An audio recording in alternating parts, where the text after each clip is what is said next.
Everyone, remain calm.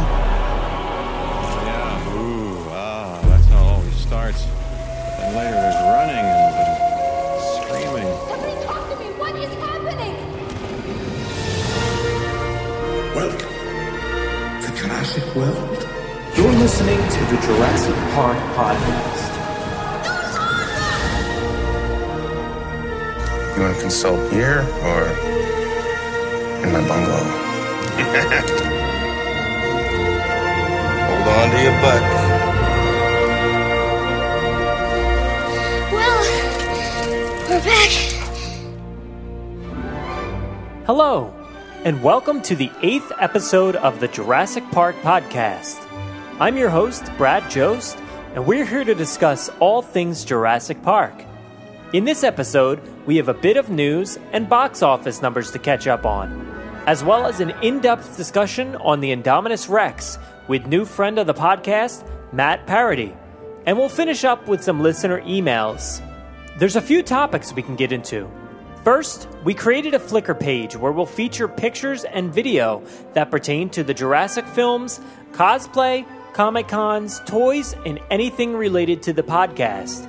If you have anything you want us to show off, you can email it to us at jurassicparkpod@gmail.com, and we'll post it for everyone to see. Secondly, as you may know, I just got back from traveling around Africa. You can go back on our Twitter feed and see some pictures and videos from the trip. My wife and I visited Cape Town, South Africa, and journeyed to Kirstenbosch Botanical Gardens. It just so happened that they had a dinosaur display in one of the valleys that contained a few small dinosaurs, a pterosaur, and of course, a T-Rex. All of which were anatomically correct. It really was the perfect setting for a dinosaur exhibit, and certainly made me feel like I was in the center of Jurassic Park. The exhibit runs through June 2017, so I highly suggest visiting it on your next trip to South Africa. On the second leg of our trip, we visited Kruger National Park and sought out animals on our safari drives. One of our stops brought our truck down to a watering hole, where we were able to get out and stretch our legs and have a drink. We spotted a hippo down in the water and decided to check it out and take some pictures. I handed my drink off to my wife so I could take a video, and that's when the chaos ensued. The hippo became angry and decided it wanted to leave the water and make a charge up the hill towards our position. That's when our tracker told everyone to run. So we did. Back at the vehicle, we all had a great laugh at the situation as the hippo decided to cross over our path and head in the other direction. I also found it quite funny that my wife reenacted the margarita guy scene in Jurassic World by sprinting away from the hippo with 2 glasses of wine in her hand, carefully trying not to spill them. The third leg of our trip brought us to Victoria Falls. We toured over the falls of Zambia and Zimbabwe in a helicopter, and also strolled on the viewing paths on the Zimbabwe side. I must say that Universal should seriously consider these falls as a location in the sequel to Jurassic World. So I think that covers everything, so let's start off with some Jurassic news from around the world.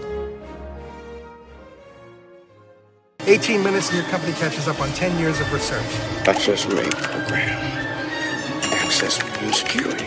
These pictures were taken in hospital in Costa Rica 48 hours ago. I don't want to jump to any conclusions, but look.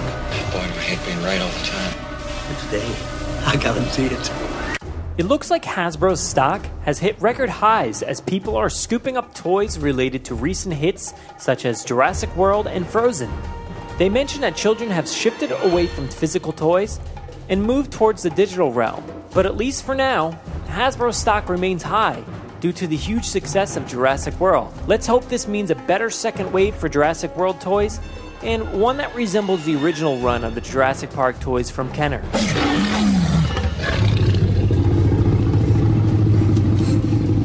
According to TheGuardian.com, a new creature has been found in northeastern China, and researchers are saying it's the largest winged dinosaur ever. The fossil is so well intact that they've been able to assemble its feathers from top to bottom.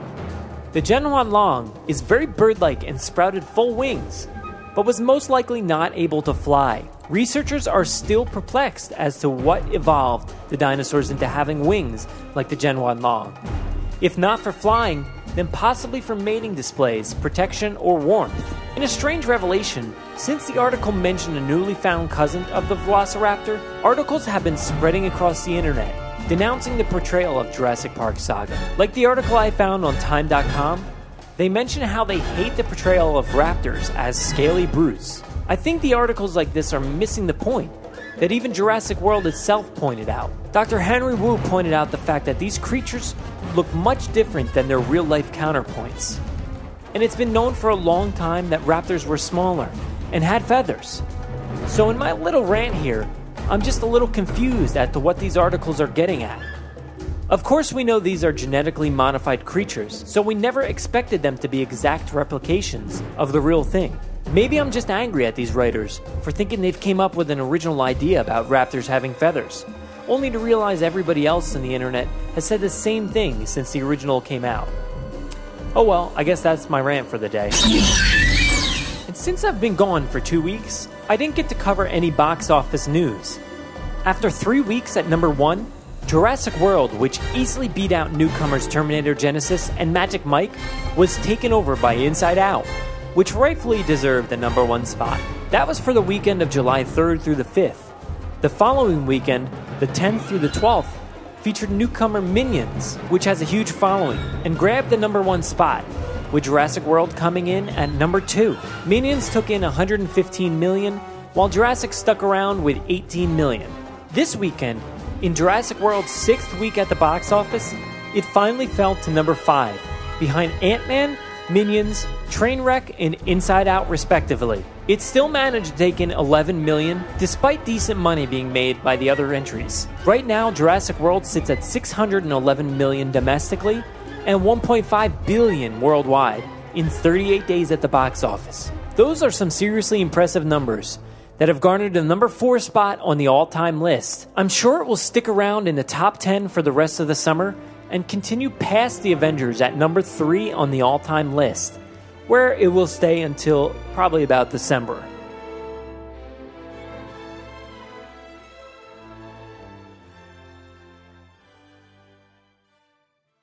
The greatest superheroes in the universe come to Mohegan Sun August 14th through the 16th. See actors from The Flash, Goonies, Batman, Heroes, and more dressed like a superhero or a villain. Nearly 300 vendors with comics, toys, t-shirts, artwork, and cosplay items. See the 66 Batmobile, Doctor Who's TARDIS, and more. It's New England's best Comic-Con at Mohegan Sun August 14th through 16th. Get tickets at the Mohegan Sun box office or online at Ticketmaster.com. Click ctcomiccon.com for more information. We are now entering the section where spoilers will be discussed.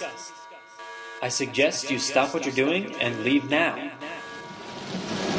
When you gotta go, you gotta go.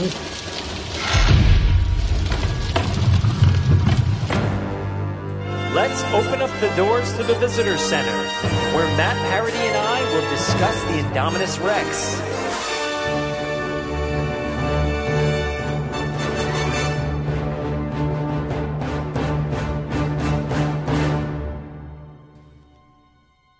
Okay, today I'm joined with Matt Parody, and we're going to discuss the Indominus Rex. And there's so much to discuss with this thing. It's a beautiful monster, and I don't even know where to start. But let's start off with why was the Indominus created? And as far as I know, it was created to boost ticket sales and bring the spotlight back on Jurassic World. But as we know, this plan didn't work. So what do you think it would have happened if the plan had worked? If the plan, went to fruition and the Indominus was still enclosed and people were viewing it on a daily basis? What do you think would happen if that was the case? Would it change the public's attention? Based on that scene with Masrani, I'm pretty sure that the public would have been pretty enamored with her, because he seemed like he couldn't take his eyes away. It's like, oh, she's white. It's terrifying. It's gonna be in my nightmares forever. And you know what? She was pretty terrifying. That was just when she was white.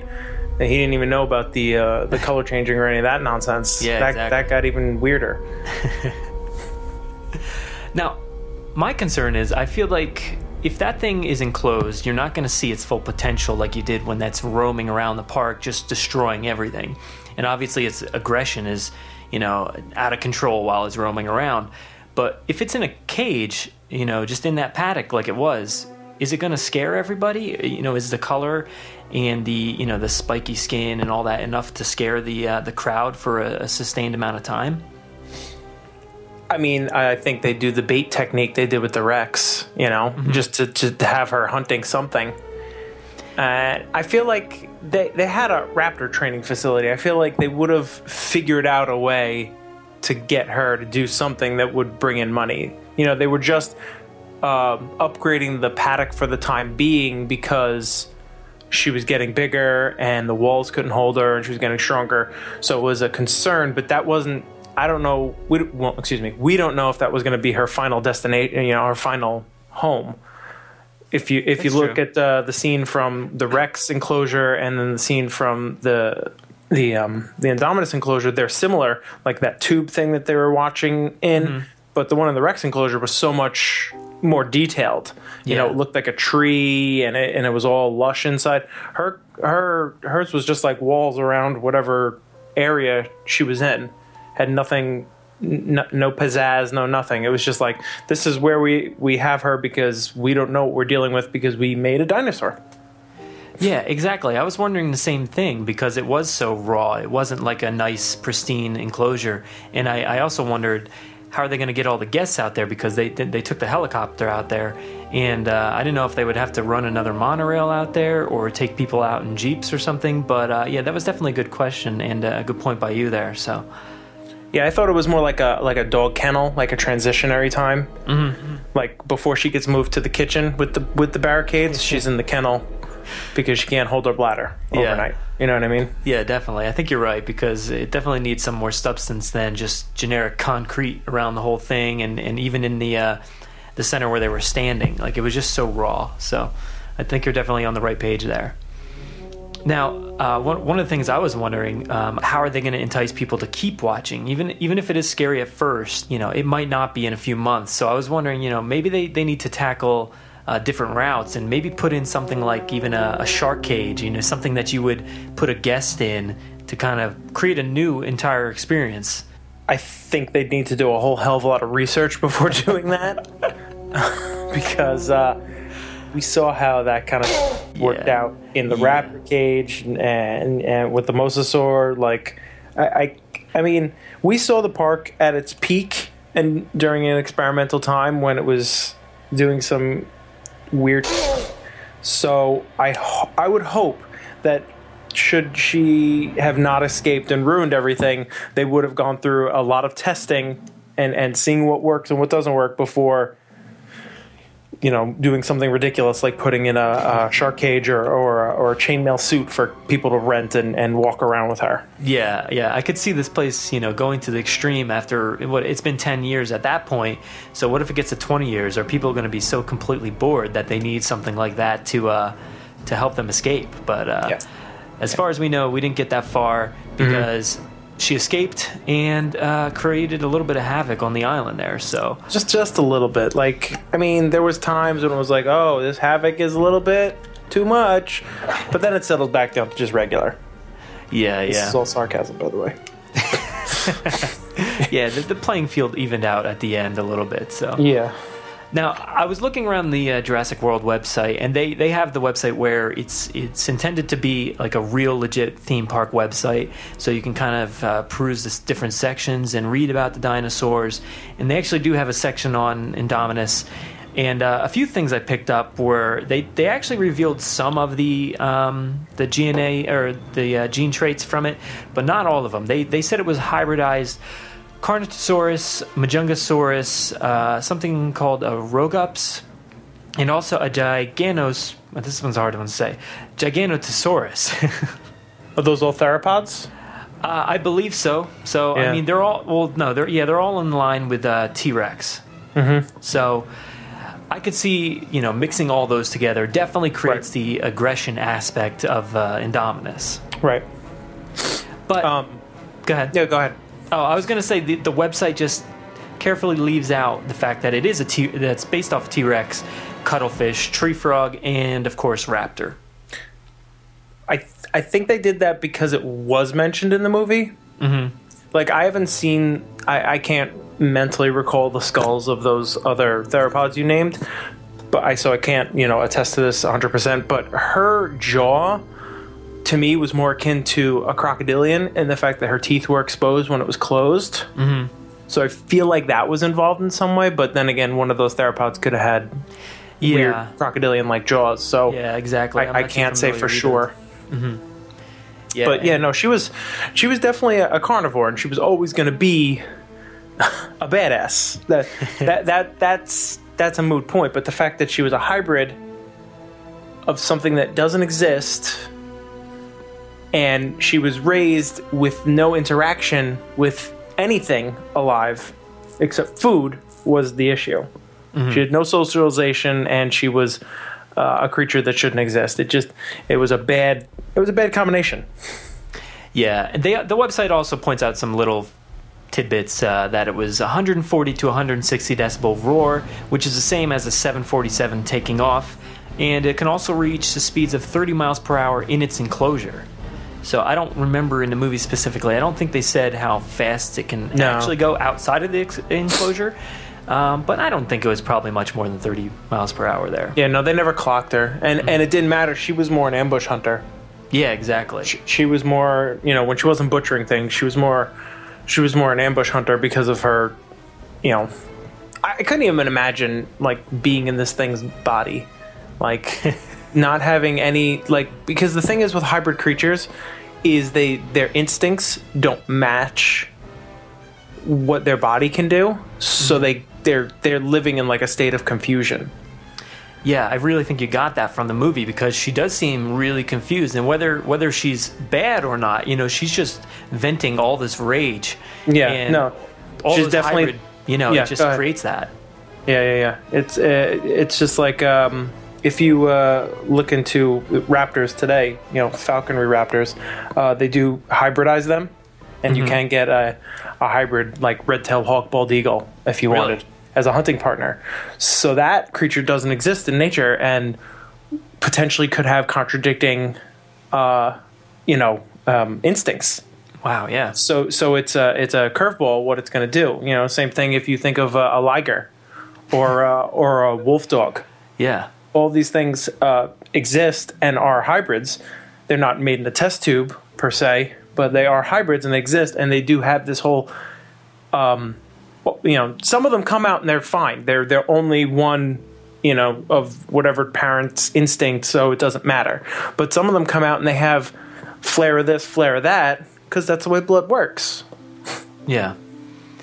Yeah, and speaking of that, this thing is made of cuttlefish, tree frog, raptor, T-Rex, and all those other dinosaurs I mentioned. And specifically the cuttlefish allowed it to change its color and blend in with the scenery there. And that's something that was revealed in the hunting scene where the ACU was hunting it down and obviously didn't realize it was right behind him.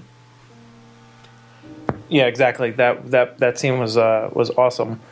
But now, they did something like that with rabbits. They made a glow-in-the-dark rabbit. Really? With, I want to say jellyfish DNA. So it's been done in real life. So it's not out of the realm of insanity that they made cuttlefish. And I heard they were using... no, I think that's video game. Never mind. I was going to say, I think they're using octopus skin to try to make cloaking devices, but I think that's Metal Gear Solid and not real life. Tweet the podcast if you know if that's real life or not. Yeah, I kind of hope that sounds really scary. So I hope it's not real. Like, I mean, a cloaking device that sounds awesome.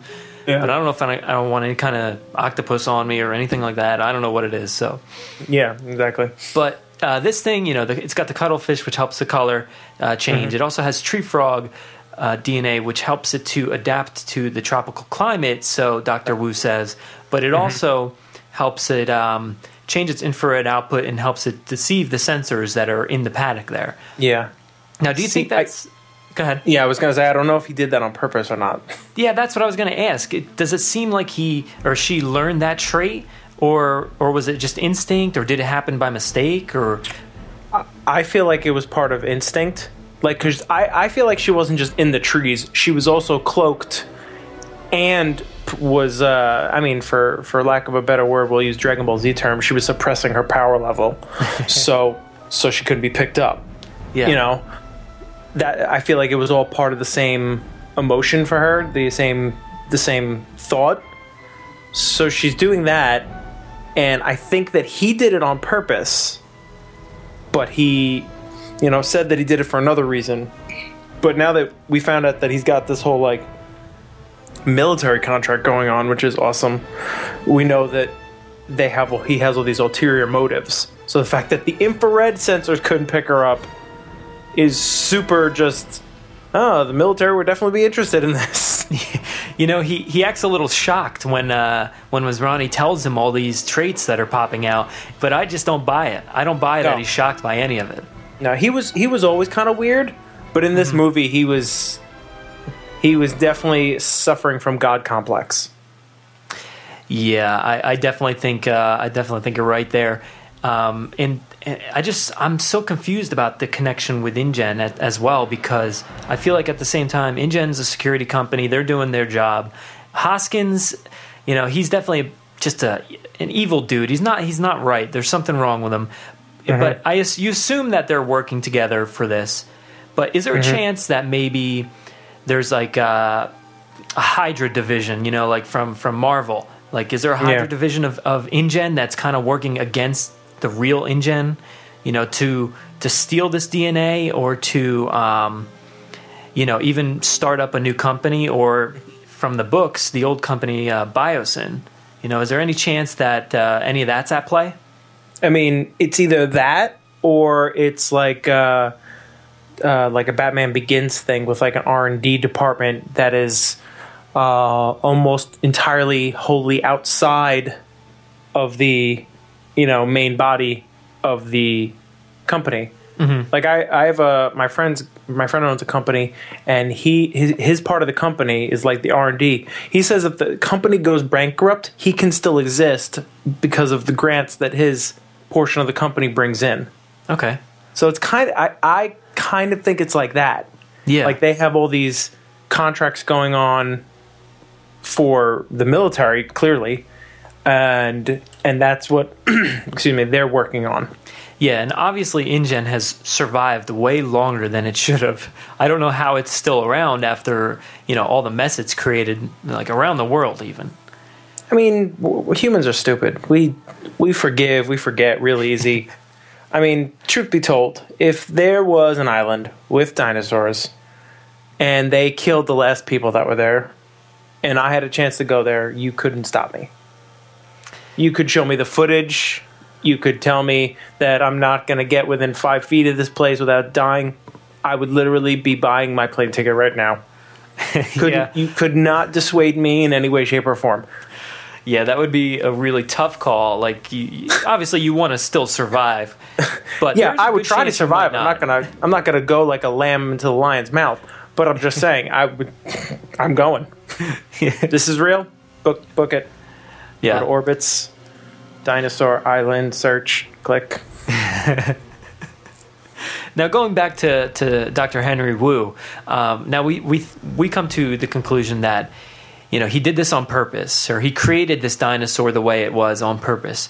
Now, do you think he created it that way because he knew it would escape, and he knew it would, you know, wreak havoc on the island and basically bankrupt Jurassic World at the same time? Do you think that's a possibility? No, I do not think that at all. No? Because he was wholly disappointed to be cleaning up his lab. Okay, yeah. He was horrified.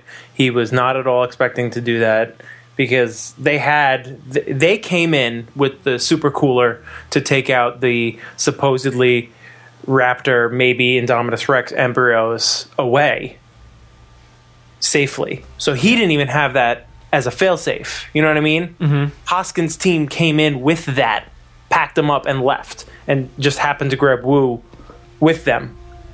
So I definitely don't think he thought that. I definitely think that the Indominus is a test run for, like Hoskins said, a species of more Utah raptor-sized raptors that are going to tear through whatever war zones we happen to find ourselves. Yeah. Yeah, speaking of that, it's just like a constant debate between me and the people I know who've seen the movie. Do you think that's something that could work, sending dinosaurs weaponized or not? Do you think that could work, sending them in? Is that better than a man on foot or a drone in the sky? I think it's better than a drone in the sky, and it's akin to a dog or a dolphin. So yes, I think it would totally work. Mm-hmm. I think it's totally awesome.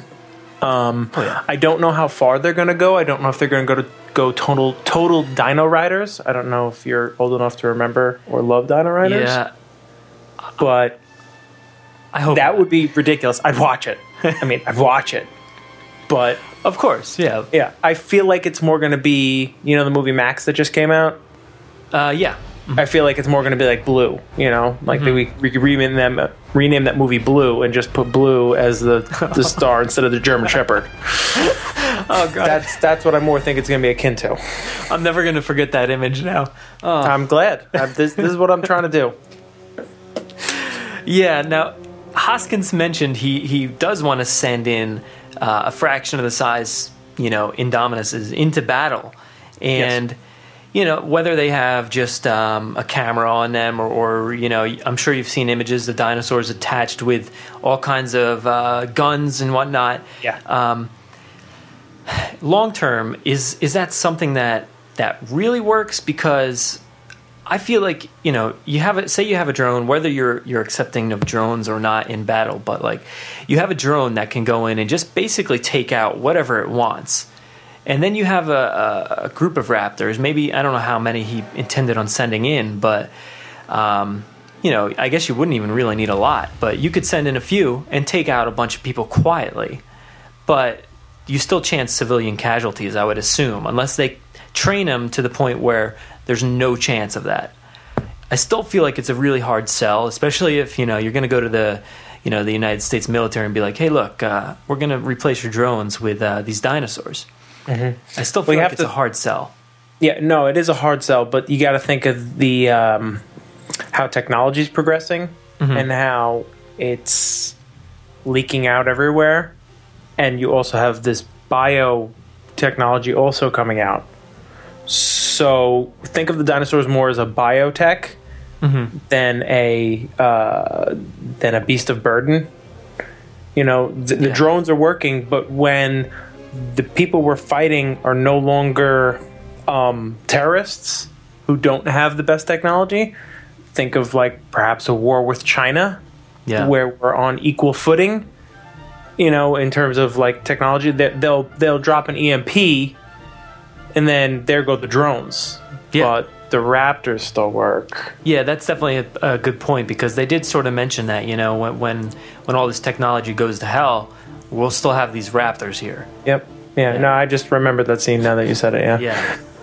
Oh my God, it's like I'm rewatching the movie in my head right now. I wish. I know. I've been listening to the soundtrack nonstop and pretty much reliving it in my head every day. Yeah, I have to get the soundtrack.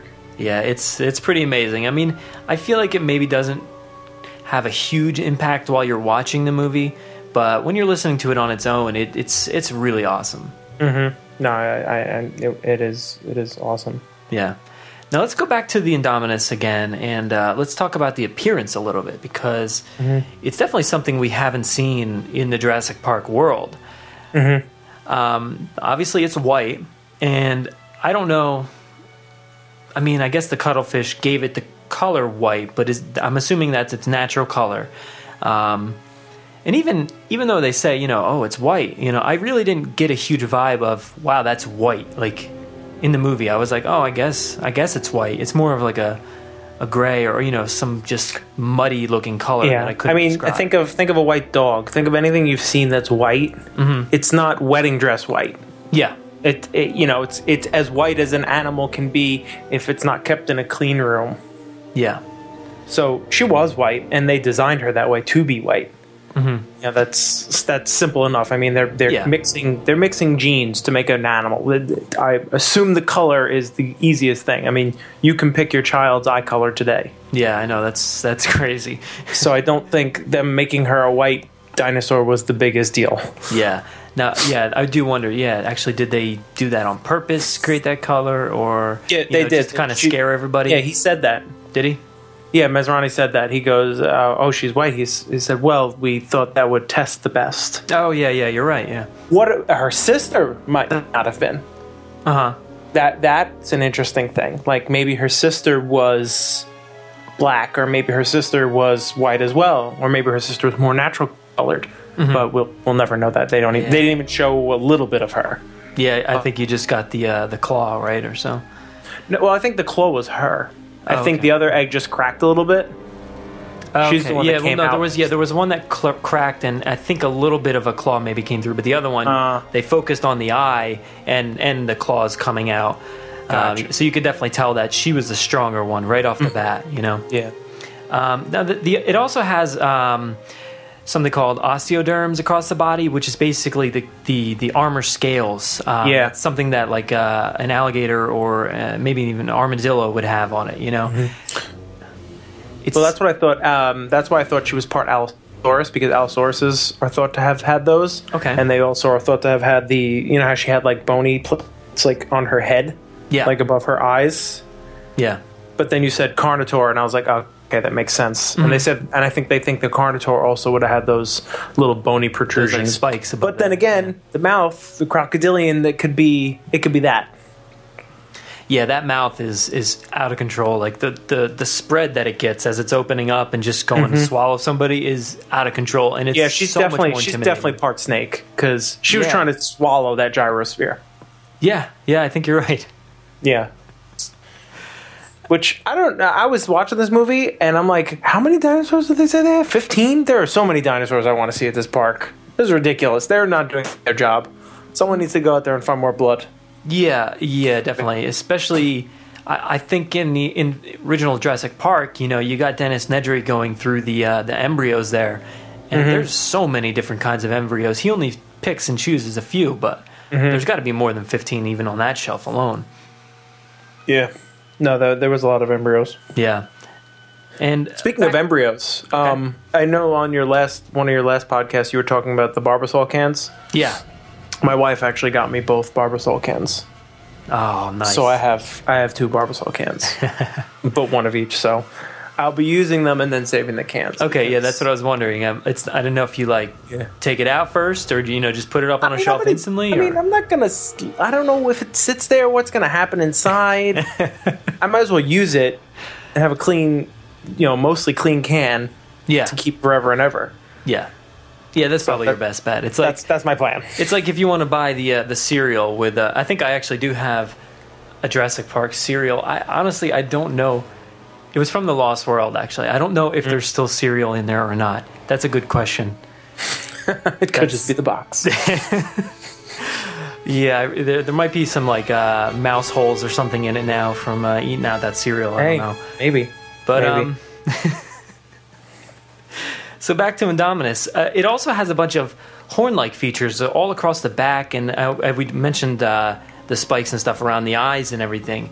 What do you think that's for? Do you think that's like a defensive mechanism or something, even an offensive mechanism? I'm not sure. I just think it's a development of the species that she was that trait came from. I don't think that particular bony protrusion had anything to do with anything. Yeah. Like, I don't know if you've seen the show. It was a really short-lived show, and it was amazing. Dinosaur Revolution.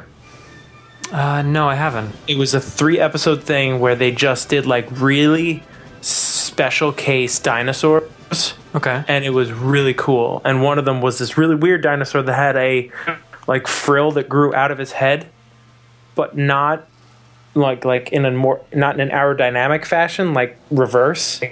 So it was just facing forward, Really? And apparently they figured out that it would change colors. And that's what it used to display and during mating rituals. Yeah, that's what I was going to say. Probably mating, right? Yeah. Yeah, so I feel like when it's something so ridiculous, it's got to be for mating or something like that. But when it's something just like a weird protrusion that seems to go with the configuration of the body, it's just the way the creature evolved, I feel. Yeah, and in this case, I'm probably just going to say it was Universal's way of just making an insane-looking creature. I mean, the quills was a nod to Jurassic Park 3, and the quills that on the most paleontologists say that theropods had. Mm-hmm. So that's what that was. Yeah, but the bony protrusions was either another dinosaur or a crocodilian or both. Now, if they release the recipe for her, I'm going to make one, I swear. Yeah, that's probably not a good idea. I highly suggest you don't do that. Unless you've got like a really huge cage that, it's foolproof, nothing's going to get out. I'm just going to love it. That's the problem. Okay. There was no love involved. True. I'm just going to love her. Yeah, well, Chris Pratt said it right there. There was no interaction with exactly. any, he was the alpha right from the start, so... Mm-hmm. Yeah, so the other day I looked into an article from Jack Horner about the Therizinosaurus, and he was saying that was part of the structure of the Indominus with the long arms and the claws on the hands there. Yeah, I think I read that article as well. Yeah, I think that's a pretty cool visual there, because it you're used to the T-Rex or even the Raptor where their arms are so close to them and pretty much useless. So when you see this thing come up on you and it's actually grabbing you, it's got opposable thumbs and giant claws. That definitely ups the insane factor and the scare factor a lot. And I'm glad they included something like that. At first I thought, this could be taking a little bit too far with the long arms, but I'm glad they did it the way they did, because it definitely made it more scary. I haven't seen the Therizinosaurus or whatever it is, so I can't attest to its exact arms, but honestly, I just thought they were scaled up raptor arms. Okay. They seemed exactly like the raptor's arms. Excuse me, I just felt like they were scaled up to her size. Obviously... they're not going to just get to raptor size and remain there. That would be ridiculous. But I do enjoy the fact that she used them, but that was also, attested to the fact that she was more raptor in the brain than anything else. Yeah, exactly. That's another thing. I was just I was thinking about that, and at first I was posing, well, how did she come up with this escape plan, and also when we were talking about the whether it learned the infrared or the color changing, or if it just was instinct. And then I started thinking about the problem solving intelligence of a raptor, and you don't know that at first, but once you learn that kind of explains a lot of things there for the decision making of this dinosaur. Yeah, it definitely does. I mean, if you were in the same paddock for your entire life, you'd probably want to get out. I don't know if you'd kill some men to get out, or change your color, or make yourself invisible on infrared, but you'd want to get out. Especially if you couldn't understand what the people who were giving you the cows were saying. Yeah. So yeah, I think that some miscommunication and just aggression that she needed to get out. And it just created a little bit of havoc on the island and killed, I think, what was the tally? Like 20-something people? It seems real low, but... Yeah, exactly. It seems real low. It seems like they're going to open up again fine. You think so? Oh, yeah. They better. Either that or we're going to be watching Jurassic War. One or the other. Yeah, I saw that on Twitter the other day. Somebody posted that. And I got to say, it looks great as a logo there. Yeah. I'm not... I'd be okay with the name, but I'm not sure if I'm okay with the premise, per se. Unless it really doesn't have much to do with... a physical war, and maybe it's like some sort of maybe about something else in the Jurassic Park world, but I definitely loved how that looked. Yeah, no, it did look cool. I'm gonna have to look at it because I haven't seen exactly what you're talking about, I think, but I've seen similar things, so yeah. I was just sticking with the JW. Yeah, well, this franchise it's sort of like the Fast and Furious franchise, where the names are pretty much all over the place. There's no semblance of streamlined. It's just Jurassic World, The Lost World, Jurassic Park, The Lost World, Jurassic Park, Jurassic Park 3 with some 3 slashes, and then Jurassic World. So who knows where we're going to go next? And it's true. Yeah, I don't know what we're going to see in the sequel. It's going to be interesting, and I just hope they don't take it too far with the Indominus. And I mean, do they bring it back? That's another good point. I'm not sure. Or do they scale it down like they said? What was in that crate? Yeah. What was in that big cooler? Mm-hmm. That's the question that should be on everyone's mind when thinking about a sequel, because that cooler is going to have everything to do with that sequel. Yeah, I think you're right, because that scene right there, you did get a real quick glimpse of the Stegoceratops, and then it flashed in Indominus on that computer screen. So, are we going to see more hybrids? We saw that there was a few animals in there. There was some lizards. There was a snake in there. Some other things. Mm-hmm. I don't even know what that was. It was like a weird salamander fish with a giant fin on it. So, are we going to see more hybrids, you think, in the next one? Yeah. Now you ask me if I want more hybrids? Sure. Do I think we're going to see them? Honestly, I have no idea, because the guy who directed this one is not directing the next one. Mm-hmm. So I don't know who's going to do it. You know what I'm saying? Yeah. And Spielberg obviously doesn't care where they go with it. So, and he's only producing anyway. Like, yeah, sure, that sounds great. So. Yeah, I think we have a lot to look forward to. It's definitely going to go in an interesting direction, and I'm not really sure. And I just hope they keep us satisfied, because they did a great job with this movie, and I couldn't have asked for anything better. So yeah, they did a really good job with the movie, and I'm very happy that it did all the things that it did. Well, I want to thank you for coming on and talking about Indominus. Definitely got to have you back, because you obviously have a ton of knowledge about, all geeky things and everything Jurassic Park. So yes, definitely. So where can everybody find you on the internet? You can find me on Twitter, Facebook, YouTube. Basically, search Matt Parody, MattParody. I'm also on a couple podcasts. I have my own podcast, which is slowly fading into non-existence, called Probably Questionable Podcast. You can find that at probablyquestionable.com or on iTunes, if it still exists. I don't know. I haven't looked for it. I'm also currently on the RPG Academy, which is a gaming nerd podcast. That is therpgacademy.com. You can find at the RPG Academy on Twitter or on Facebook. Yeah, that's about it. I have an improv troupe in New York, and yeah, great. That's all I'm doing. Well, I'm pretty sure we'll be seeing a lot more of you here, so people can just look out for you here as well. All right, cool. Make sure to check you out on all those sites you've seen. So, thanks for coming on. Thanks for having me, Brett.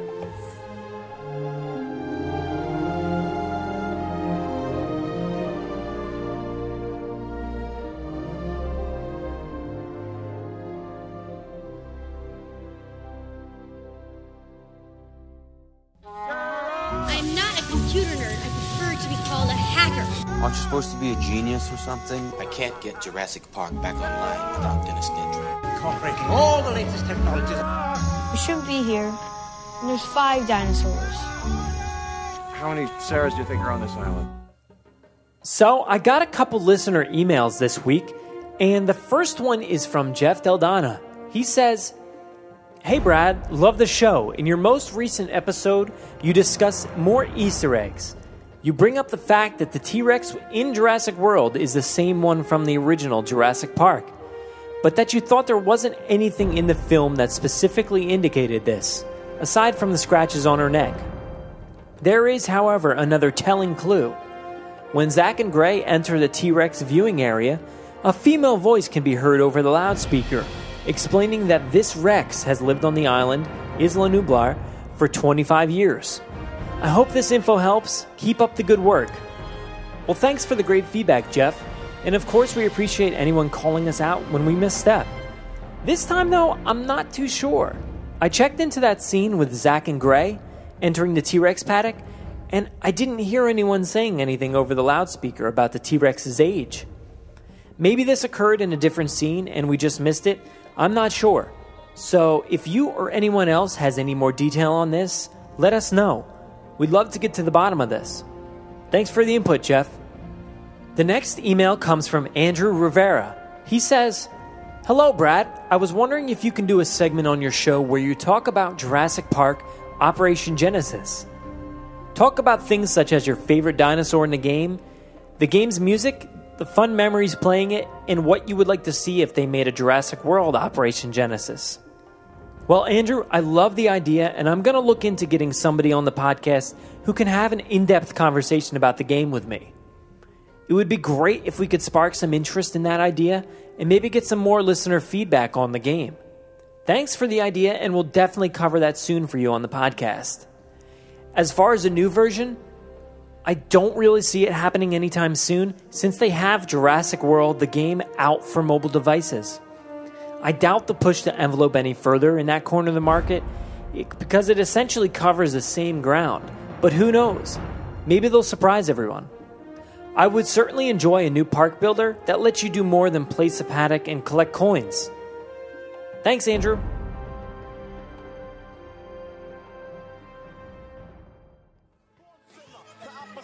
Make sure you check out the Let's Chat with Revel and Friends podcast with host Chris Revel. Dan Karan and I were recently on an episode of his, so check it out where we talk Jurassic Park, TV shows, movies, and more. Welcome to this episode of Let's Chat. I'm your host Chris Revel, coming from the Cat Cave in Providence, Rhode Island. Our guests are Brad and Dan of the Jurassic Park podcast. Super cool dudes. They were really nice. We talk about Jurassic Park, Jurassic World, television, just, all things pop culture.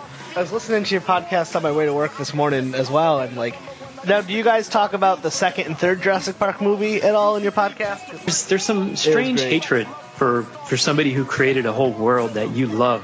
Another universe where they would recast that movie would be like Chris Pratt and then a Disney star. Now, it's so... Oh, I can't wait to see it again, where they possibly take that, because it'll take it down. In the seat, and it actually Yeah! Now, are you guys... I really want to play the Jurassic Park Lego game. It looks amazing. But then, I feel like you don't get that same connection with these, little tiny Lego guys. Well, now that we're started, it's running much smoother. The beginning is always the toughest part. Yeah, absolutely. I'll leave a link to the podcast in the show notes.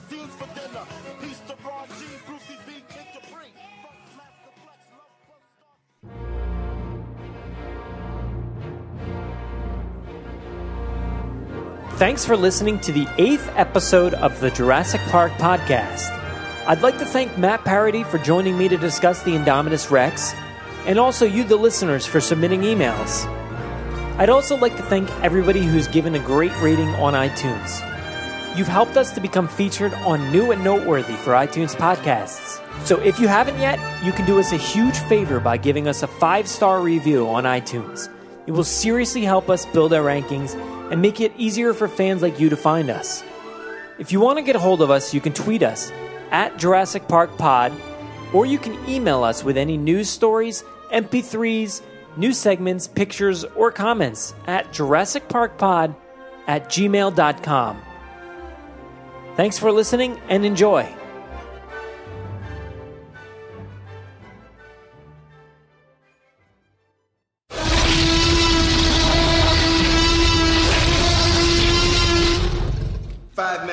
Drop what you're doing and leave now.